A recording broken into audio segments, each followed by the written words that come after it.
the Southport Sharks for our round 14 review of our clash with the Gold Coast Suns. I'm here with assistant coach Brad Moore. Brad, welcome again. Thanks, mate. Brad, the Sharks have recorded a huge victory over the Suns. Can we take it from that? Oh yeah, look, definitely. It was a game that we needed to make sure we win. We've had a good couple of weeks against the New South Wales sides, and then obviously the Gold Coast Suns. And look, they had a lot of top ups in their team, but we needed to make sure that we stay focused on what we were trying to achieve and areas of improvement we've been really focusing on since the last time that we played our split up there. Absolutely. Take us through some of the mechanics in the coach's box, I suppose, when we're that far on top of an opposition team. Do the mechanics inside the box change?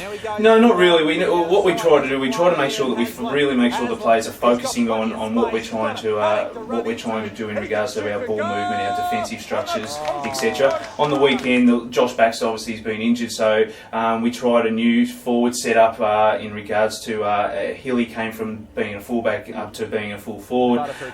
So little things that we just try to manoeuvre around, thinking about the players that we're actually missing at the moment through injury and how other players can actually take their place and fill those roles and responsibilities. You mentioned forward structure. I think we had 11 individual goal kickers, possibly more. That must be pleasing that we're still getting that spread of the goal kickers. Yeah, look, it is. It's fantastic. One thing that we have worked on is increasing the mobility of our forward line. Obviously, with Mitch Brewer out and, like I said, Josh Baxter, it's really left Jake Goldsmith as probably the lone ranger in regards to who's been there since day dot. So we've got a number of spalls. Adam Clark has now become a real asset for us up in the forward line.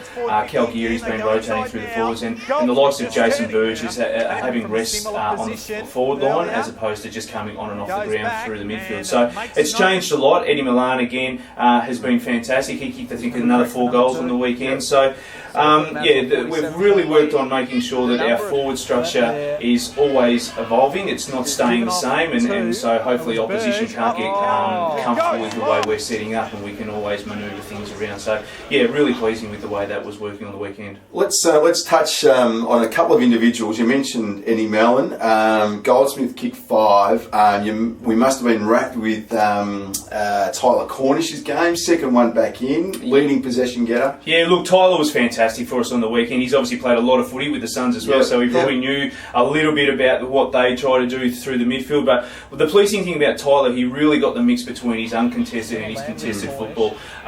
Something that we've really worked on with him. So he was good both on the inside and on the outside. But I think 30 odd possessions, and his work rate was fantastic and really did stand out for us. And for such a young kid, he's come a long way. So we're really wrapped for him at the moment. We just want to make sure that he can continue that over the next few weeks as we hopefully build up to a finals campaign. Fantastic. We don't often do this, but let's touch on a couple of individuals from the opposition, mainly our boys that went over to play for the Suns. I thought Bruce was great in the ruck for the Suns that went over. Yeah, look, he's going to be a fantastic player. He's really raw, come down from North Queensland, but his ruck work was fantastic. Obviously, been in the under-18 state side over the carnival period. So, look, he's going to continue to develop, and I think there's going to be a few sides, namely the Gold Coast Suns, who are going to be really interested in seeing his development, especially over the next probably 12 to 18 months. McNevin, great. Yeah, fantastic. Really good. Yeah, Liam, and look, it's great for him too, because he suffered a nasty back injury that kept him out for a long time,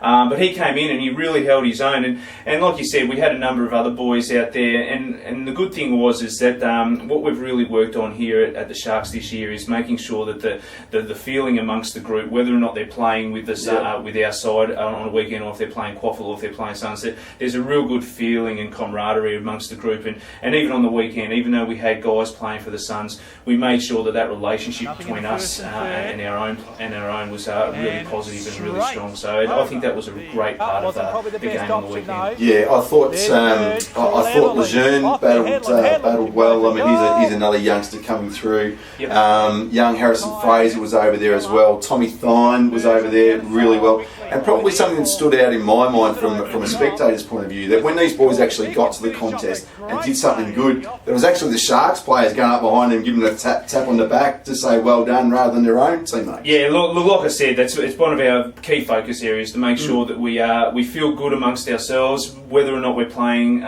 each weekend in the same side. So it's a good feeling amongst the playing group, and we made a real point before the game that we were going to look after it, make sure we looked after our own, because it's hard when you're playing up against your own teammates, and you've got to actually play for an opposition team and do the best you can for them as well. So yeah, look, it was great, and yeah, hopefully that relationship that we've got building amongst the playing group continues to evolve. Fantastic. Brad, thanks for your time. That's our review of our Round 14 clash with the Suns. Join us next time when we review our Round 15 clash with Aspley.